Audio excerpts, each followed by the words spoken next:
G'day,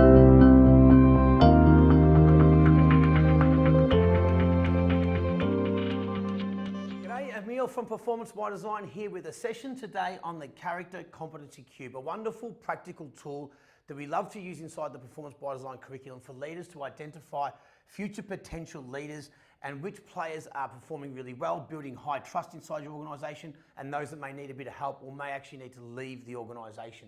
Let's dive into the reasons for the cube. Number one, identify future leaders. We see inside the corporate space compared to pro sport where we work, a big gap where team leaders of corporate teams purely hire or promote people into leadership roles because they're highly competent and miss out on the character piece. So this is a tool to identify which leaders are both have high character and competency, which we'll talk about in a minute.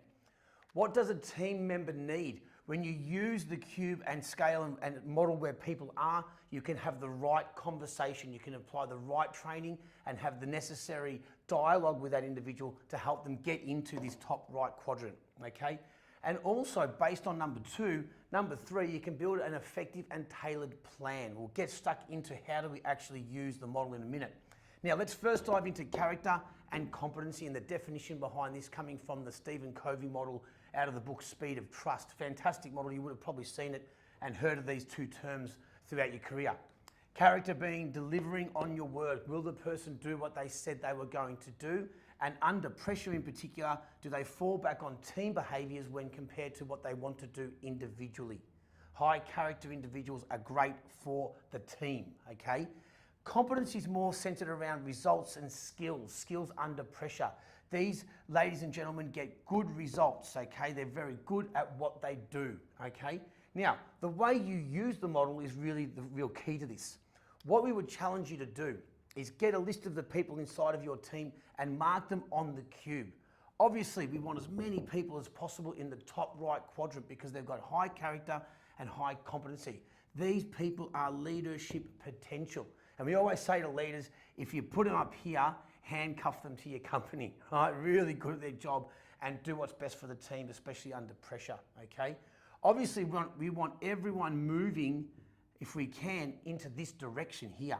Now, if we mark our team members on here, we have a bit of an issue, okay? We know from the research, the number one reason for underperformance inside of corporate teams is that leaders keep these people in their team for far too long. You're not doing them a favor keeping them. You need to have the conversation that, is this the right place for you? Because no one turns up to work wanting to do a crappy job.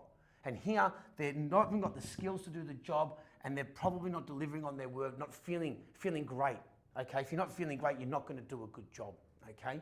So you've got a big decision to make. Our advice is to have the conversation about where they're gonna go to next, okay?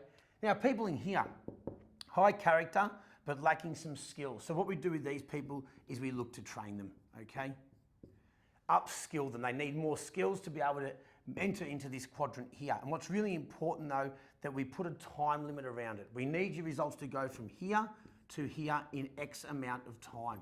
If we don't put time around it, there's no accountability and we're enabling and rewarding underperformance, okay? Again, put in there, upskill them, but give them a time to get to a certain result is very important. Now, the tougher conversation, these ladies and gentlemen here, okay?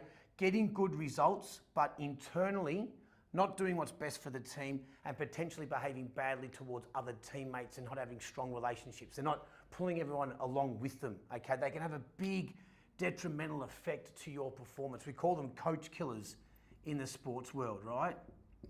They get a kick or whatever they might do in the sport. They get great results in sales usually, but internally they don't treat other people with respect and are not helping them get better themselves. This is a big conversation now around values and behaviours, particularly define what behaviours you are seeing that is not helping the culture of your team. Remember, your culture is defined by the behaviours that you accept and reward internally.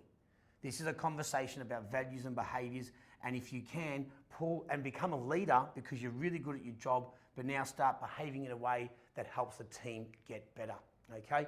That's the Character Competency Cube. It's a great tool to identify who can be trusted inside of your organisation. Would love to hear your comments. I'm Emil from Performance by Design.